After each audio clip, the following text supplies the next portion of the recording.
Hello and welcome back to the Winning Agenda. My name is Jesse Muleman Marshall, and I'm here today with an update about the Worldbreakers Advent of the Khanate Kickstarter campaign.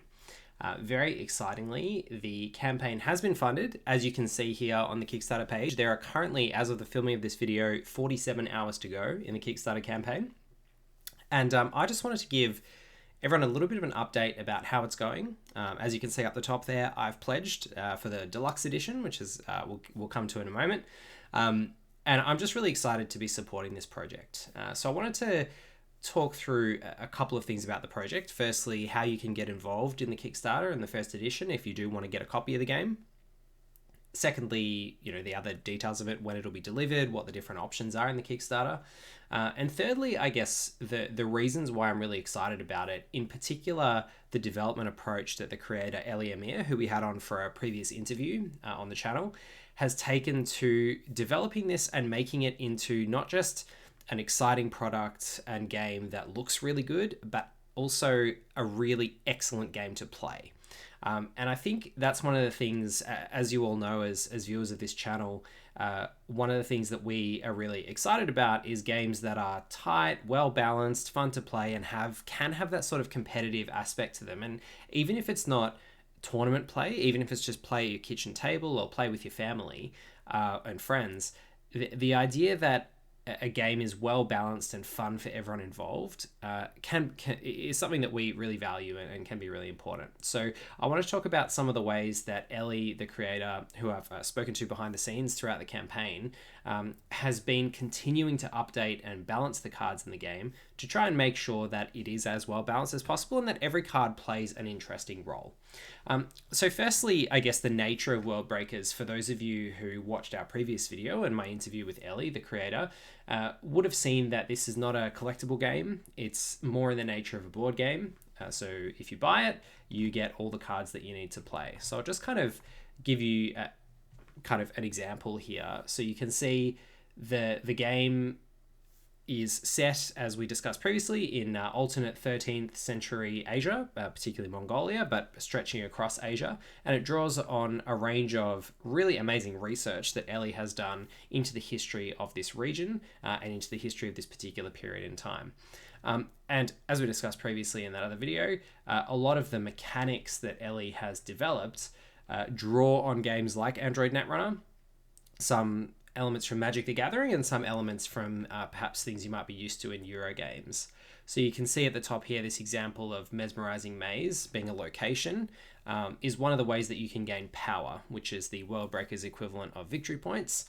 And you can see that there are various different currencies and resources that are mentioned on the card. You've got the little symbol for Mythium, which is the kind of blue diamond crystal shaped symbol, which is a resource that you can use to play out your locations and pay your costs.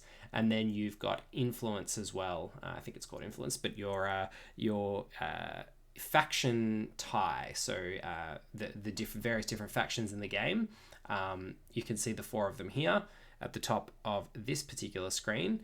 Have different cards, and they're basically the colors in the game, so that the extent to which you have loyalty to your faction also dictates at which stage in the game you're able to play your cards. So then we've got cards called followers, which you can see here. Followers attack your opponent, defend your board, and they're like your creatures, effectively. They've got attack and defense values, and they have different abilities printed on them. And then we've got events, which are similar to your Android Netrunner type events, and your instants and sorceries from Magic, or your non-attack actions from Flesh and Blood, if that's what you're used to.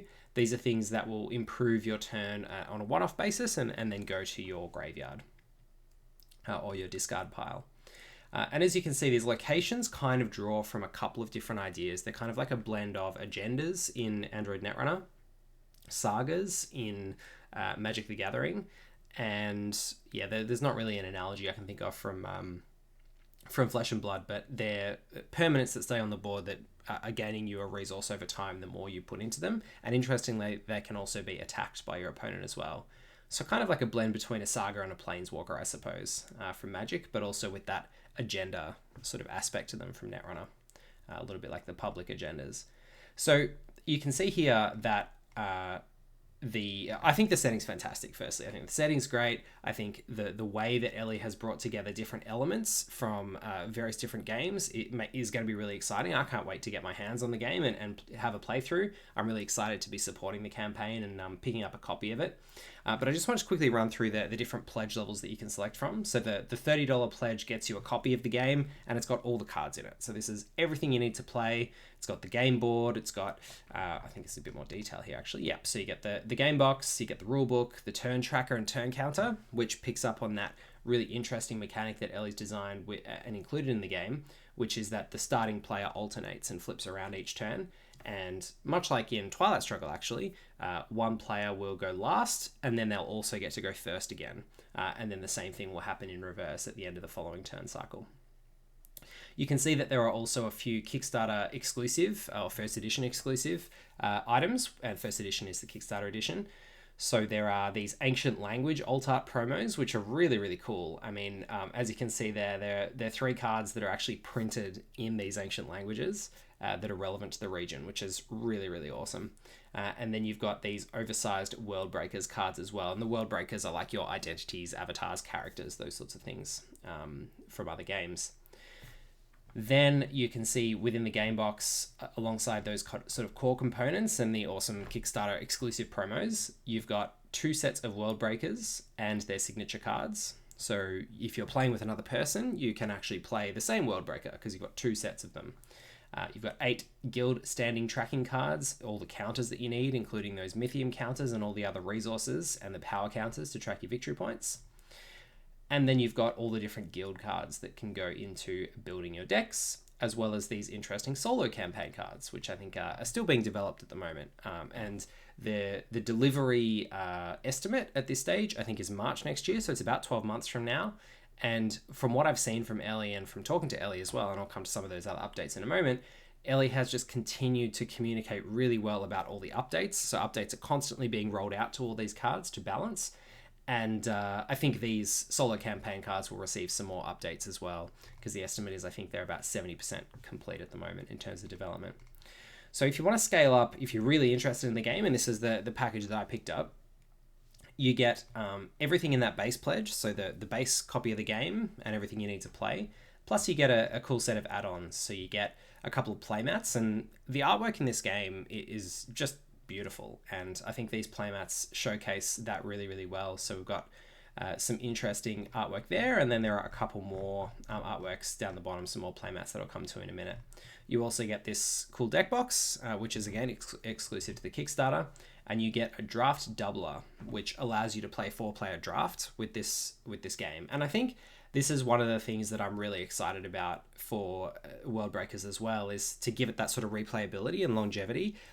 A lot of people who know me know that I love draft formats and I really like limited. I love it in Fab, I love it in Magic, and being able to have a game where you don't need to constantly be buying new cards to draft. You've got a set and an experience that's designed to be drafted, but it's all quite self-contained and you don't need to constantly be buying new updates to it, is really, really cool. You know, it's not something you're going to draft 4 or 5 times a week, but it might be something that you draft once a month or once every couple of months with some friends who are into the game. And you can watch that format develop a little bit more slowly and get to know the cards a lot better. So having that additional option to have more cards included in your base set to let you draft it more easily, I think is really great. There are also a couple of limited edition pledges. I won't go through those in detail, but they have a couple of other options as well as a retailer option. If you want to support the game and you're a retailer who's looking to then potentially pick up some copies of the game to sell once it's completed. So we've got these playmats, these add-ons that you can choose, and you do get the selection between these different playmats if you go for the deluxe option. So we've got the Eagle Huntress playmat, which I think is really awesome. Proof of the Grotto, which is a pretty imposing looking moment there. Solomon's Throne, and Silent Assassin. And then there are a couple of other playmats, the 10,000 Ride playmat, which is that sort of front cover artwork, which I think is really, really cool. And the Indigo Grotto, which was, funnily enough, a card that Ellie and I discussed in a bit of detail in the interview that we had, which is a pretty powerful card in the game, it seems, and a very cool piece of art as well that captures some scale and the importance of Mythium. So, And then we've got, of course, the deck box that's included in that deluxe pack, and then the draft doubler, which you can add separately. So there are no stretch goals with the campaign, and I think, as you can see described there, Ellie's talked about how they wanted the game to be self-contained. They didn't want to be adding bits and pieces here and there. They were like, we want to offer a really cool experience to everybody who buys it, and I think that's a great approach. It's one of the strengths of the game, rather than being a CCG. I mean, I love CCGs and I enjoy them for all the reasons that everybody else does as well. But having this self-contained board game experience that's got really good components and has everything you need to play, I think is a really awesome idea as well. And that's how this one's certainly pitched. So there are some options in terms of learning to play. I'll just scroll through and say as well, so this is an important thing. I've touched on draft and pre-constructed, but having the pre-constructed decks, constructed decks, and a format that you can construct and adapt your decks separately, and then having a draft format, I think is really cool. I'll scroll through some of this content because there was one other thing that I think is great, and that is the transparency around the shipping. Obviously, shipping things out and getting them shipped, and the cost of that is really important. And as you can see, Ellie's done some great work here to get shipping sorted out and transparently disclosed to people all around the world. So the shipping information is there. There's about 48 hours left, as I said at the start, in the Kickstarter at the time of recording this video, probably a little bit less than that by the time I get it all uploaded. You can see here that a lot of it is really close to being completed. That solo mode, and you could see that was sort of still in playtest form a little bit. There's a little bit there to be fleshed out. But Ellie's latest update here in terms of the timeline is that the campaign is going to end tomorrow. The backer kit is going to open in May, close in June. Production will happen from July to December, and then there will be fulfillment around March next year. So very exciting. So that's kind of a summary of where Worldbreakers is at the moment. What I wanted to touch on then was just a couple of updates that Ellie sent to me separately about it beyond what's displayed on the Kickstarter. And I think a couple of them are really cool. One is that Ellie is continuing to develop and update and iterate on the game. So the cards are not locked in yet, as you can see from the timeline there. The production is going to be July to September, and I think Ellie's using every remaining moment with some great playtesters, some of whom are involved in Nisei and Project Nisei, being the successor to Android Netrunner, and who've been involved in various other card games before, who are all looking to try and eke out every little bit of fun and balance that they can from this game. So one of the examples that Ellie sent through to me was actually this blog post that they've done about the evolution of Alamut Castle, which is one of the cards in the game. I'll link this in the video description, but just to summarize the post to you, Ellie runs through the playtest version of the card that they originally designed as kind of a top-down design, and they talk a bit about the historical origins of this particular location.